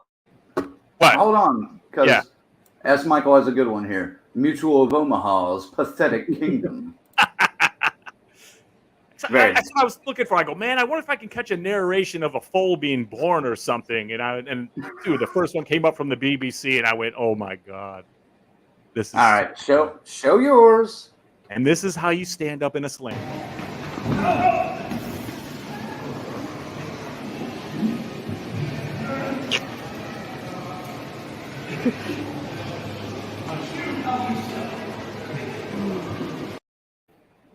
So there you go. That's how you do it. I will say, though, I have the advantage of double bass thrash metal drumming. My legs are pretty strong, and standing up with that thing on you, it weighs a good, what do you think, 15 pounds, 10 pounds when you're holding 15, that thing? 15 maybe, yeah. So it's awkward because it's just awkward. That's you can't the put your thing. hands down to push up because your hands are locked up in handles and a harness. Right. So you gotta. It's all back, ass, and legs stand up, and it wasn't easy. I'll give him that. Dude, you almost broke me in half though when you came over and tried to lift me up. Cause I just went, all right. Whoa! Like, no, I don't bend that way. Well, you made Patricia's night. Yes, you could hear That's- Patricia that's- laughing profusely throughout the whole day. Yeah, that's her and Amy laughing while she's helping us videotape some of that. Carrie is laughing. Patricia, that was so much fun to watch. That's hilarious. Carrie says, looks like sperms fighting. I don't ever want you to refer to us like that again. But no, that was a fun thing to do, and God damn it, I can't wait till Colonel shows up for one of those that has rocker ball. Oh my God, I was so happy. It was the only time I was happy you weren't there. Is when we did that.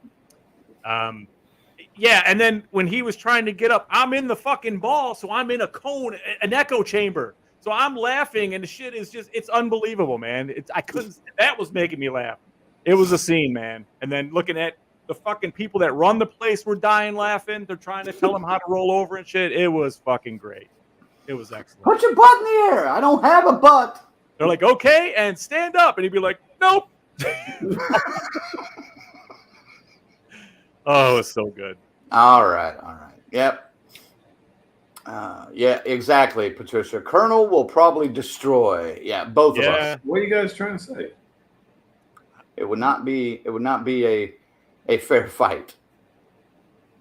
That's Michael Bear. My back on this. I don't know. I'm not much. You said you're back all night. And also, it doesn't hurt that. Granted, it's been many years, but I'm sure some of those skills are still there. I did play offensive and defensive line. Yeah, that's what I'm saying. Pretty I good know how to standing my ground. Right. I know how to check somebody, from playing all the hockey. So, but we kept it pretty civil and stuff because, dude, you can get really fucked up if you fall the wrong way in that thing. Your knees and shit will get all twisted up and ouch. Yeah. I got some air off that first hit though. Poof. Yeah. You're so dead. It's like dong, dong, dong, dong. It was a trip, man, and that was right inside, like right outside. They were having the panels and everything where that was transpiring. Yep. Well, next, what is it? July, end of July. You're going to Motor City Nightmares, right? Motor City Nightmares is coming to town. We're gonna, the great and powerful Tom Savini is gonna think we're stalking him. But I'm looking for Julian Sands. He's going to be there from Warlocks, one of my targets, and there's a few others that are going to be showing up. I'm excited. Mm-hmm. We'll see what we can get for you. And then August 5th through the 7th, we're going to be invading Oklahoma City and checking out Oklahoma City's Horror Con. We're going to try to get Rod Janlu on with us here in a few weeks to talk about the con and tell you guys what you can expect about guests and panels and things like that. So we're going to let him come down from the con that he just finished having yesterday and then hit him up and set up a date with him pretty soon. So I think he's going to, because we actually had some time and now with the knowledge of how that place is laid out to think of some things and some stuff to do. And we're going to have a booth there this time. I'm pretty sure we'll figure that all out when we have him on and stuff. But I think this could be a pretty nutty time. Could be fun. It could be fun. We'll have C-Phase there with us on that one. Colonel will have to miss that one as well. But September 9th through the 11th, we'll be up in Cincinnati again for Horror Hound Weekend. It's shaping up nice. We've got Weird Science reunion with Anthony Michael Hall and the other guy. It doesn't do anything. We've got a Killer Clowns from Outer Space reunion with the creators and a lot of the clowns, the main clowns. Mm-hmm. That should be pretty cool. And, of course, the main event, the 40th anniversary of John Carpenter's The Thing. Yes. Not missing a couple more, but aren't as important as The Thing. I will admit The Thing is the main event. Yes. For you 90s kids out there, we'll try to get the panel for you. Pretty big actual Hocus Pocus reunion this time. I like it. I don't know. Fuck, I guess I'll sit through the panel. I don't want to sit through that shit. But we will for you. And then, I'm hoping it shapes up. Looks like we have a nice Ash versus Evil Dead reunion because Bruce Campbell's already going to be there. And we got my girl, my future ex-wife coming. She don't know it yet. She's going to find out in September. Dana De Lorenzo is who he's speaking of from Ash vs. Evil Dead. Oh, I was slipping a full government name slip out nonstop. Dana Foot. Corey says, I may be taking a job working from home in Connecticut. I'll have to fly out occasionally. If that's the case, I'm planning a future Connecticut HorrorCon stop. Oh, nice. Connecticut has a lot of shit there too. We were there for I don't a know. special. Yeah. Yeah, that was a special one-off thing, though. I don't know. I'm sure they've got something on a regular basis, but well, if they don't, I know there's a pretty big one in. Kind of screw this name up. Worcester, Massachusetts. Worcester, Massachusetts. I think they have a pretty big one. That's what I'm saying. I'm looking around New York. I'm looking around Massachusetts because I know they have lots of special things out that way too. You know, and good Jersey has a good one. You know, so I mean, we're going to be getting to the East Coast a little bit more here. You know, not just Pittsburgh was fucking awesome, and I look forward to see what they're going to have at the next Living Dead, so we can look into that. I saw today they already sold out all the booked rooms for the DoubleTree for Living Dead Weekend 2022. Sold out. Nope, that's not the case, though. Oh, is it? They weren't. The people weren't using the code for that block of rooms that's available. I see. So, yeah. So that's not the case. The DoubleTree is not fully booked yet. We wouldn't stay there anyway. I mean, it's awesome that it's right on site, but I mean, it's a bit pricey just to. Good God, yeah. We got our entire hotel for about the same price as one night there, I think. Yeah, for the whole weekend we had. So yeah, right. That was just a fucking place to sleep and shower, man, and shit. I'm telling you guys, if I go, I'm wearing that. We got to get a fucking Death Care Society shirt like this. I'll make one. So I can be hoo-daying all fucking weekend and see if I get in any fights. I'll make one. Are we trying to turn people on, not turn them off? I'll hook you up, brother. Patricia and George Romero and Tom Savini and them, they're cool. But majority of them, I don't care about them people. Well, and then in October, I can't remember the dates right this second, but there's one I want to talk to you guys about that maybe we can make in Lexington. Scare Fest at Lexington, Kentucky is going to have, among other things, a pretty good little Friday the 13th Part 3 reunion. What's the dates? We don't know the dates yet. I can't think of them right this second.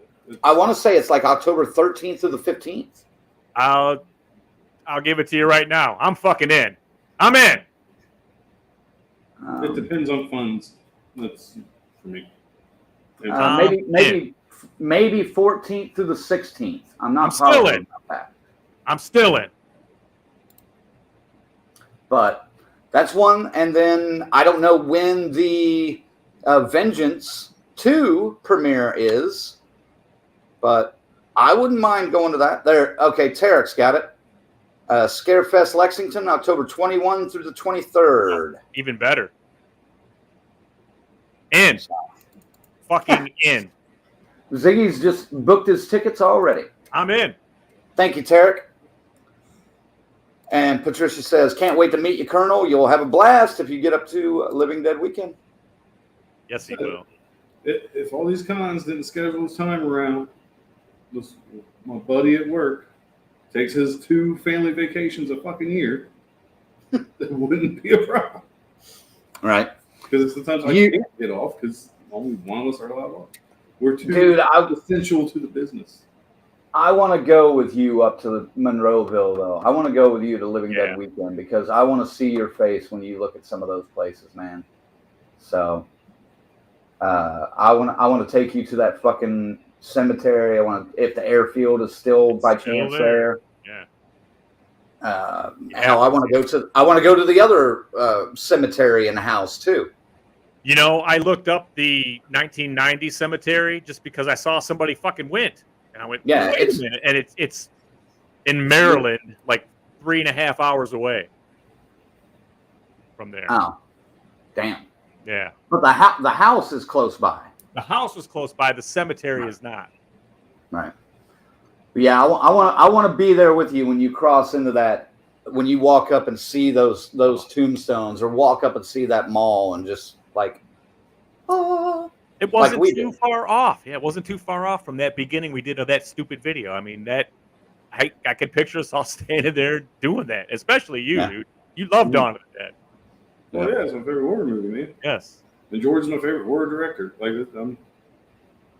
Yeah. All right. Well, like I said, next week we are taking the week off. So Monday is all on you folks. Happy Independence Day. Spend it wisely. Spend it safely. For some of us. Well, okay. And Tarek says, cool. Lance Henriksen is at Scarefest this year. Ooh, baby. All right. We don't have an ID from him yet. Not yet. And S. Michael says, the news cycle this last week was more horrifying than anything I watched in the theater. Good luck to everyone, especially you ladies. My thoughts are with you, regardless of your politics. Thank you, S. Michael. Yeah. Any last words there, Ziggy? Send them out. Yeah, man. Thank you. Thank you. God damn it. Thank you. As always. And you're the inspiration. It's moments like that little highlight video we just did tonight that makes me proud to be DCS, to be able to bring that. And you guys get it, and can enjoy it the same way. So thank you.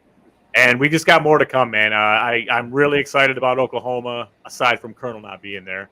But I think this is going to be more great stuff. And then we're just going to absolutely get nuclear in fucking Cincinnati in September. So get fucking ready, man. Woo! Woo. Colonel.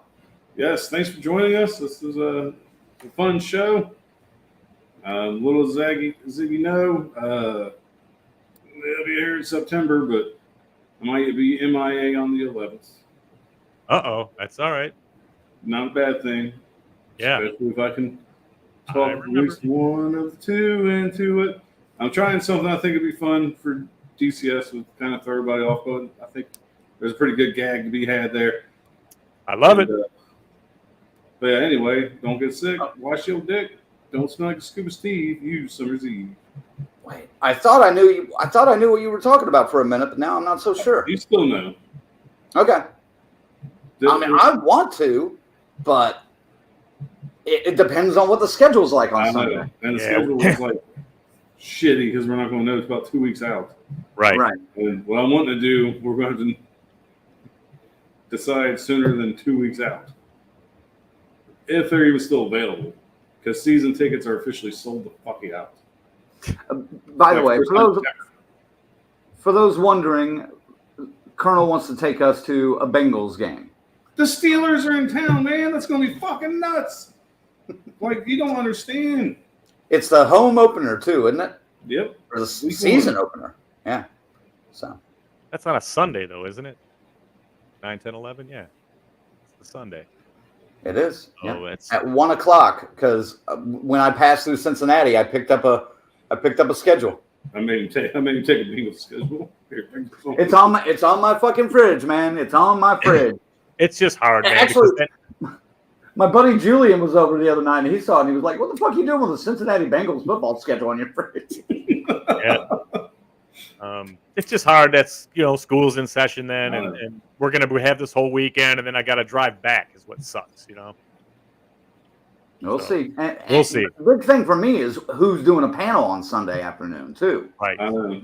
We know it's going to be a thing. I'm thinking, dude, just based on history here, usually the panels on Sunday kind of suck. Yes. They do, but I don't know how they're going to fit all these in. Right. I have a feeling the Weird Science panel will probably be on Sunday. Oh, we can miss that one. We'll opt out if we have to. I mean, it's not even horror. We'll see.